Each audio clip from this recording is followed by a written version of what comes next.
Next up we have Song for Torment from the Fear and Hunger OST.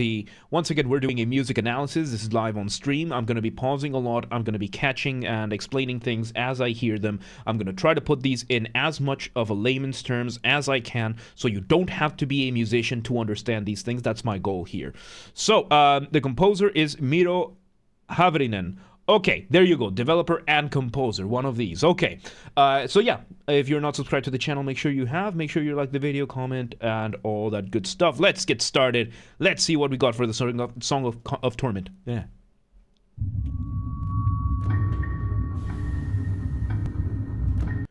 It's aleatoric music. We start with a very, very low bass. Very low bass. Let me hear that again. So yeah, we have one of these basses. This is on the line with a subsonic sound. Subsonics, of course, being sounds that are beyond the human ear's capacity to hear it, but it's something you can still feel. Very common for horror games. Very, very common for horror games. The one I'm remembering right now, the first that comes to mind is Visage, because they employ a lot of subsonics. It has this oppressive feeling, and it just feels like there's something crushing you from the inside. It's insane how effective subsonics can be for adding horror to a track in a subliminal way. So we also have the sound of steam. It sounds like a steam engine of some sort. The sound of a clock, and some percussion up above, giving us that little bit of a semblance of rhythm. That little tick over there up above for a Song of Torment, it makes sense. There's a very, very faint sense of logic in here. Everything else is the oppressive sound of everything else. Let's continue. The clock. Oh, that was I think it was a double bass.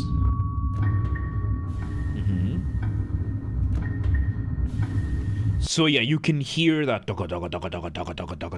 being played very, very low on a double bass. This is the right use for aleatoric music, for atonal music. This, what we're hearing right now, it's called atonal music. This is music that it's not supposed to be melodic. It's not supposed to be beautiful in any sense. This is something that is supposed to convey something uncomfortable, and it's doing this very effectively. And I'm pretty sure this in the game is going to add a lot more. Aleatoric music, atonal music is extremely effective if you know how to do it right. Because none of these sounds are accidental. None of these are. Something like symbolism is your thing. The man in the sword, yeah, he's a guy. Lagarde is not only cutting off his left hand, but also throwing up a peace sign. This represents him cutting himself of sin and embracing whatever destiny he's meant to fulfill. Look at that. So everything has a lot of, since being left-handed was seen as demonic. There you go. So we have this oppressive. It's very subtle. Everything is very subtle, and it's not. And this composer, this guy, Miro, is making a really good choice here, because there's one thing that aleatoric and atonal music have that is a massive risk. I've mentioned before how it's a risk to have brass play in your piece, because brass, trumpets, trombones, tubas, can so very easily overpower your piece.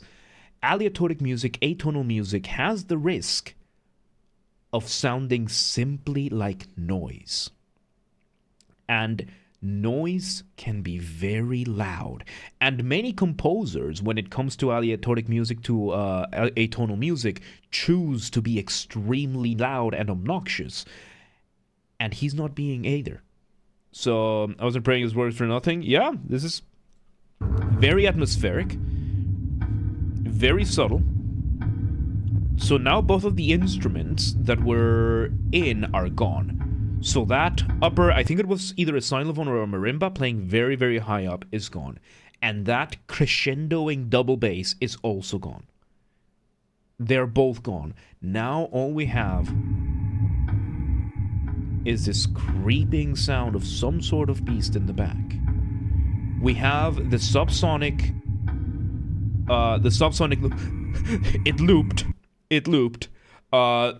So over here, I don't know how intentional this was, but the sound of the subsonic cut off here for a second. You can hear it. You can hear it there. I don't know how intentional that was. Looping this type of sound is extremely tricky, and it's not a compositional technique, it's a technical technique in VSTs, OSTs. So the fact that this escaped him does not surprise me. This is a mistake I probably would make as well if I didn't know how to do this. Like, I happen to know how to loop these kinds of things properly without it sound like it stops and restarts. Because over here, what is very clearly happening is that it's the sense of this crushing presence growing. So it's something he does to add his atmosphere. Sometimes has sounds. His tracks make the player paranoid too. You literally can't tell if there's enemy or if it's part of the track. So, yes. So this white noise kind of thing. And a good chunk of this is the clock. Oh, and I just noticed, along with the ticking of the clock, there's a very, very faint couple of chords being played. Very, very faint. It took me a while to understand. I think they're being slowly faded in. And it made me question, was it always there or did I just notice it? So, Duncan Cavan, the loop creating an illusion, they could have done that. It could be this as well, that it makes you question whether or not the song is at the point that it is. It could be deliberate. It could be deliberate. I could be wrong there. What I would have done is would just keep the atmosphere going, but then again, I'm not in the mind of this person and I don't know this game. So, white noise and danger, the theme is something behind. Yeah, there you go. So yeah, there's some chimes. Yeah, it looped again, and now we're back to the thing. Hey, thank you for the follow.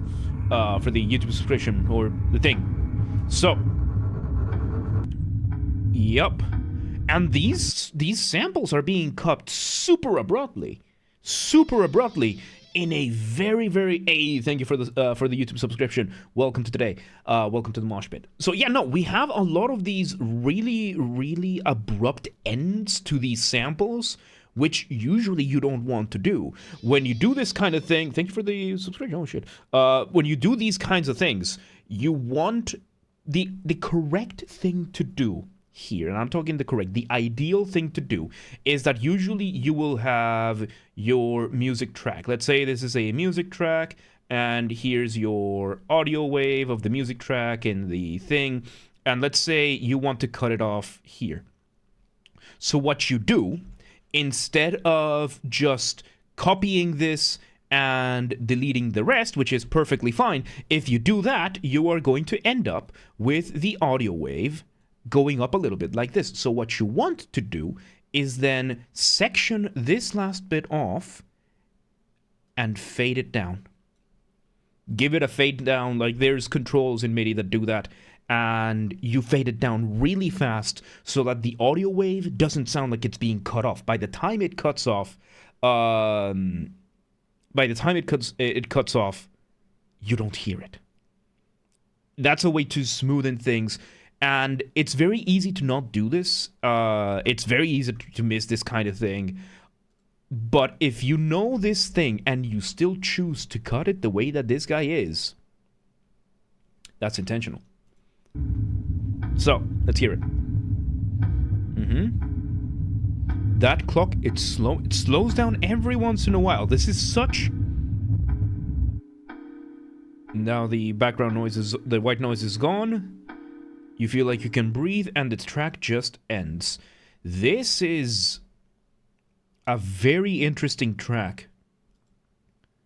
For its musical value, as a beautiful piece, it is not. Absolutely not. as a mechanical thing, as a practical thing to use in what I can assume is some sort of horror game, this is brilliant. This is not something I would want to sit and hear in a concert. This is absolutely not something I want to hear in concert or watch somebody play in a concert. This is something I would want to experience with the game. It's the other side of soundtracks, and this is what atonal music is for. There's tracks that are more musical, but I went with this very good choice for the stream. Yeah, especially because you know my feelings about classical and atonal music. This is what atonal music is good for. This is just, it sounds like a bed spring slowed or something, kind of, yes. This is what this type of music is built for. 100%. It's incredibly useful for these feelings that a clear melody can't portray that easily.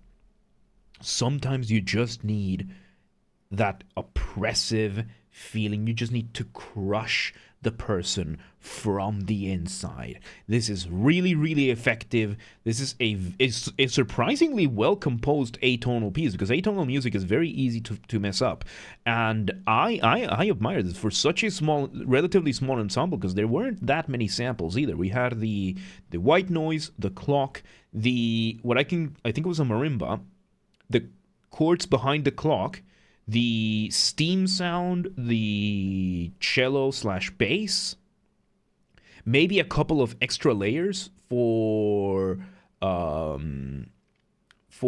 background. No instruments. There was absolutely either a marimba or a music box playing along with the clock, and at the start there was one as well. And 100% there was a cello or a double bass. I think it was a double bass playing with an extension to make it sound extremely thing. Go to the Dance is a good choice. Another choice I almost went for Craig in the Throat. Oh, okay. So that's, yeah, okay. It was two separate comments that you made for this. So yeah, no, this is good stuff. This is what atonal music is good for. Not to sit in a concert and to circle jerk with other musicians, but to put this and add it to an experience of a video game or some other visual media.